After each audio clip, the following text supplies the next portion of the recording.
Hi everyone, I'm Dan. And I'm Hits. And welcome to Bandwagon's recent record reviews, where we review records that are recent.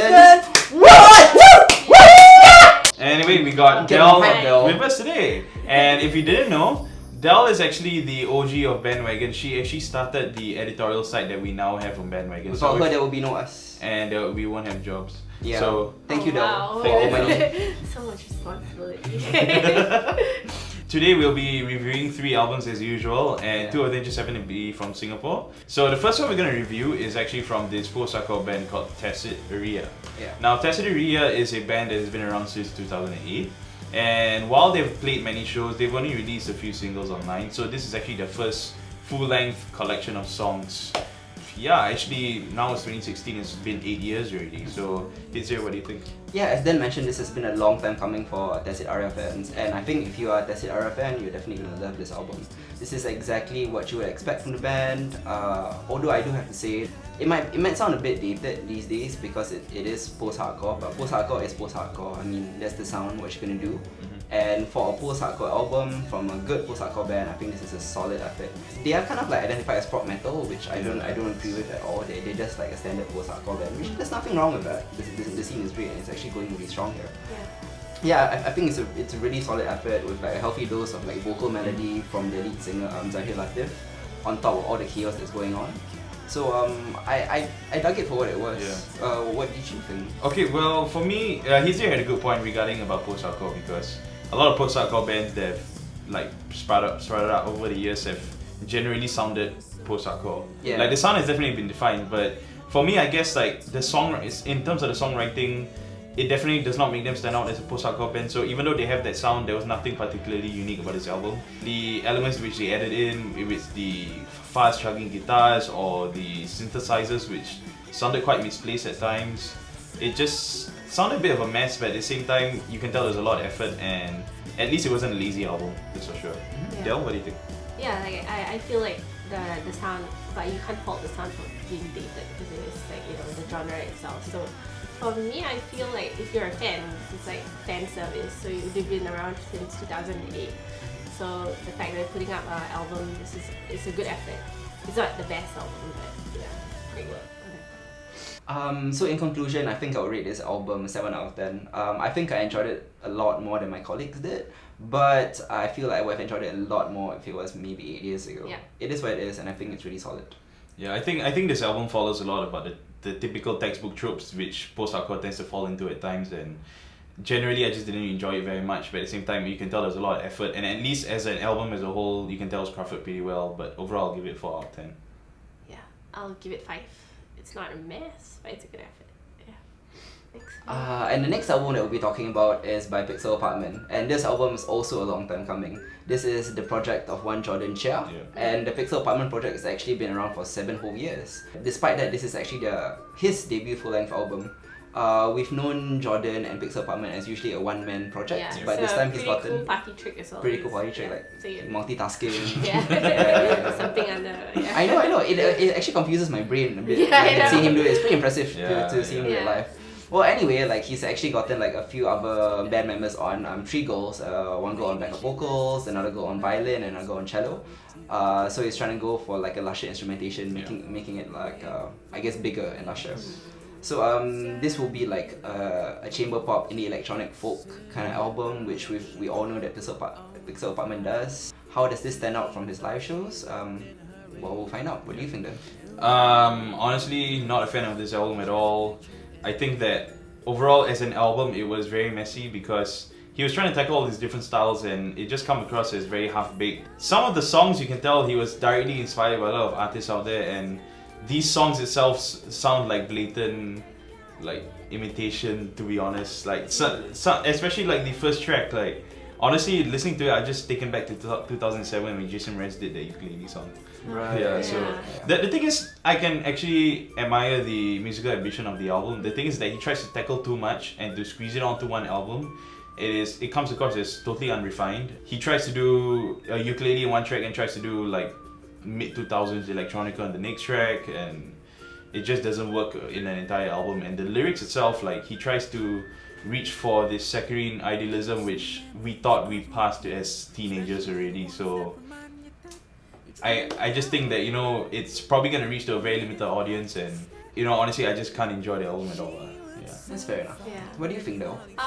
Yeah, for me it was a mixed bag, definitely. When it started, it was like that ukulele pop, how we did kind of sound, and then later I move on to the James Blake stuff that we've seen him perform live Right, and all that. So it was really hard to listen through the whole thing. It was you know, it just changes throughout the whole album. Lyricism, I feel like I think Singapore artists, like there's so many, you know, musicians here with like good lyrics, good beat and stuff. So I felt that this one was a bit lacking in that. So yeah. Yeah, I mean, I felt that it was cute and it was hooky, and it did feel very mid 2000s indie. So in another way, this album also feels quite dated in terms of Jordan's influences, which is, I guess, not a criticism at all if that's what he's going for. But like, it's a matter of how he executed, and I think it could have been done better. I mean, I was into that sound as with post-hardcore, like, you know, everyone was back in the mid 2000s. So, but I just wish he had made a more nuanced use of his larger orchestration and things like that. It's sticking with a sickeningly sweet, comforting, naive tone, which, I don't know, in my head I kind of like peg it as music I can find on the CW. Yeah, exactly. That One Tree Hill. One Tree Hill kind of vibe, you know. And I was a fan of those shows too. Yeah. So. No, like I say, like Dan felt like they wouldn't have a large audience to that, but I feel like there are people who like that kind of stuff. Yeah, so, yeah.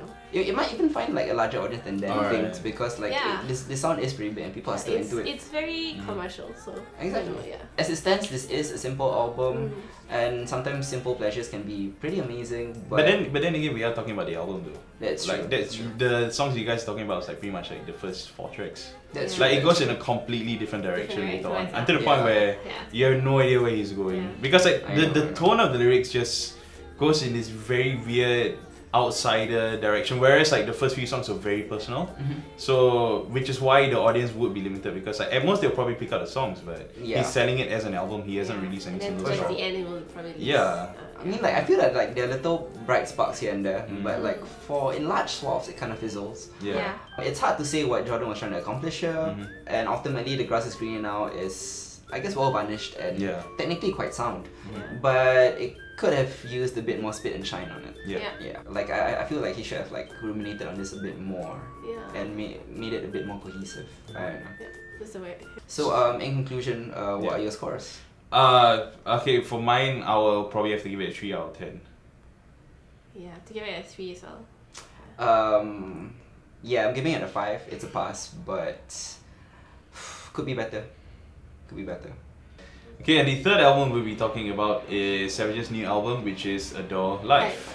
Yeah. And Dan actually has a fun story about Savage's album. Yeah, it's sort of fun, I guess. But it's a very, very nice memory and a memorable memory from Laneway. So what happened was I remember I was like fighting against the crowd to go and watch XXYYXX. This was at the Cloud stage. Yeah. I think it was the first time they actually had like the Cloud stage. Oh yeah, it was really crowded. It was in 2014. The planning was like, So Savages were on the bill and they were scheduled to play later that night. So I was just fighting through the crowd trying to watch. Wait, but what were you wearing?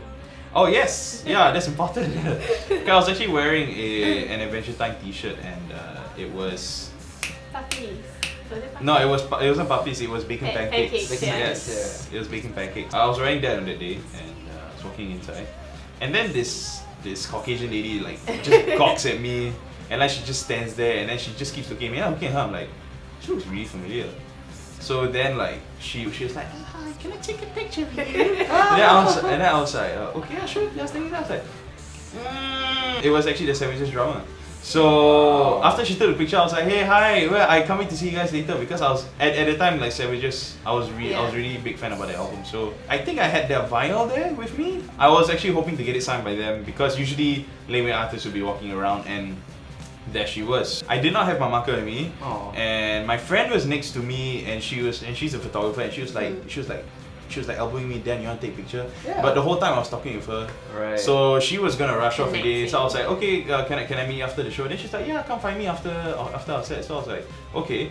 And then like my friend's like, why didn't you take a picture? Then I was like, But you She did. could have just taken a candid picture of you both talking. You did, right? Yeah, that's true, but Yeah. she didn't. There's She a picture. didn't. It looked Yeah. like she was behind jail cell. Yeah, that's later. That was so funny. Yeah. So what happened was because the way Laneway positioned themselves at the time, they have like the gate there and they have the stage.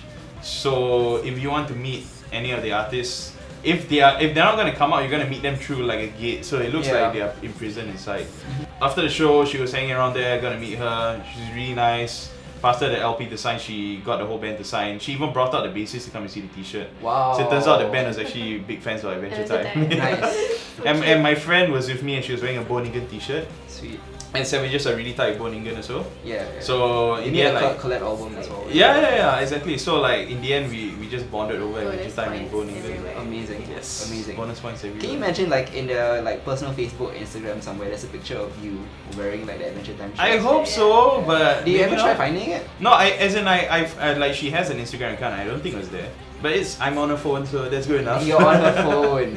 Just like how Jeremy's on Mogwai's phone, so you know. That's true. That's true. Jeremy is our Jeremy's director. behind Our the- cameraman. Behind the camera. What up, Yes. Jeremy? Hi, Jeremy. Why are you saying hi when the camera can't see you?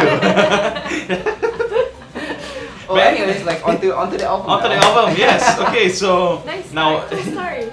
Thank you. Okay, so anyway, Adore Life is actually the second album from Savages, but this is the second album in 3 years because the first album was out in 2013.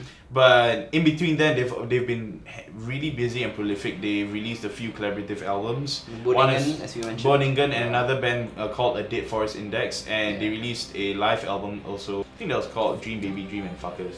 Yeah.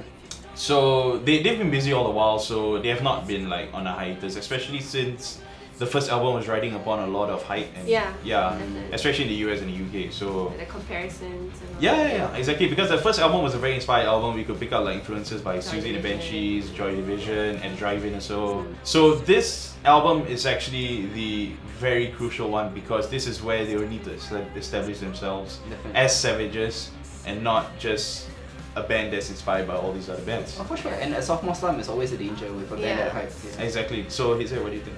Well, I mean, like on Silence Yourself, it feels like Savages, their fire burns so bright that it might consume them. But like, Wow, that's amazing. For real, like before they could even record a second album, I was Yeah. afraid that they were just gonna burn out Yeah. because they were so intense. Fortunately, Adore Life is the band not only like having the endurance to return, but return with a finesse and precision that we didn't see in the Yes. first album. Yeah. Jenny Beth and company, they sound like as bold as they've ever been, but like just more impactful and more powerful. Yeah. Adore Life kind of depicts love at its most fearsome, and how and at its most joyous, and how it can consume you or feed you. So I really like the whole thematic thing about the whole album. Yes. Yeah, the first album was all like explosive, and also I was a bit afraid of them for the second album. But it's still a strong album. I feel like it's a lot more toned down.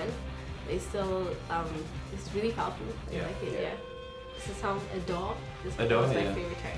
Yeah. With Savages, especially the first album, you know, there was a lot of talk about like what they stand as a band, whether since like if they're all female, they're a punk band, do they have an agenda? Yeah. Sure. Actually, the band has clarified many times they never really had like an agenda. They were just a rock band. So. But the thing is, in the songs in the first album, they were the most confrontational ones yet. You know, I'm Here, Husbands. Yeah. It's all about just confronting all these issues directly right in the face.